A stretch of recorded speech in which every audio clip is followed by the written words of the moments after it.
On the basis of formation of urine, urine is of two types, that is concentrated urine and diluted urine.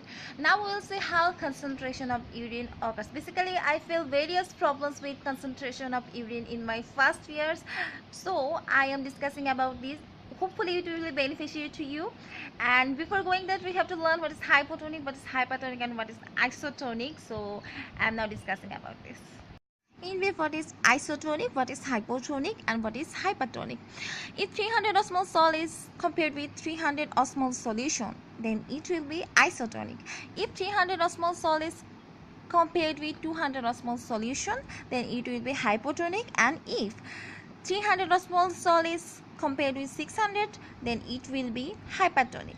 In hypotonic, the cell size will increases because the water enter into the cell. In the hypertonic solution, the cell size decreases because the water come out from the cell. This is the interesting thing about this. Okay, now just come to the point. Suppose this is me. This is not actually me. Suppose this is me, this is my kidney, and this is my nephron. In my nephron there are two parts, this portion for filtration and this portion for secretion and reabsorption. Blood passes through the afferent arteriole and filtration occurs here, and the filtrate enter into the proximal convoluted tubule. What happens in the proximal convoluted tubule?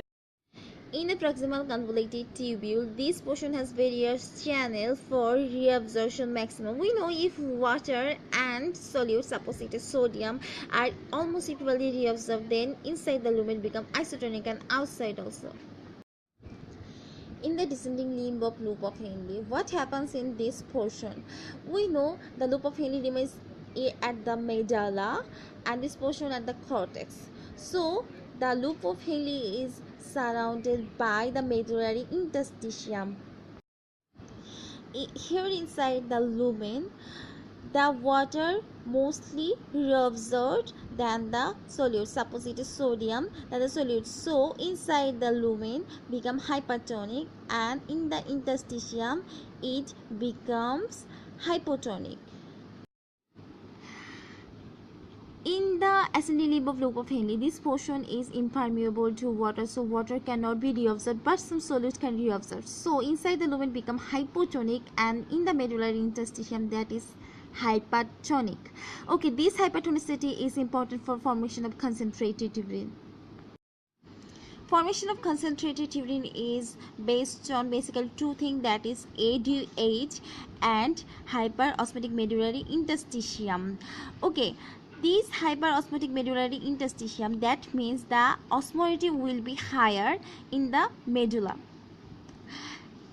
These things based on a mechanism that is called counter current mechanism, which is consists of two things, that is vasa recta and loop of Henle.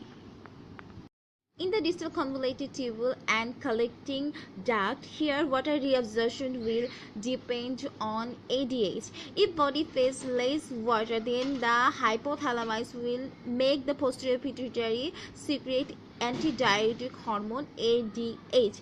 ADH which comes through blood and stimulate the principal cell of the collecting duct, which increase the permeability to water. So in the distal convoluted tubule, the filtrate will be isotonic because sodium and water will almost equally reabsorbed. Sodium almost 7% on water 5%. But we will see the hyperosmotic medullary interstitium here in the medulla, which is formed by the countercurrent mechanism helped by the loop of Henle. The loop of Henle, here this process occurs multiple times and repeatedly, so the loop of Henle is called countercurrent multiplier.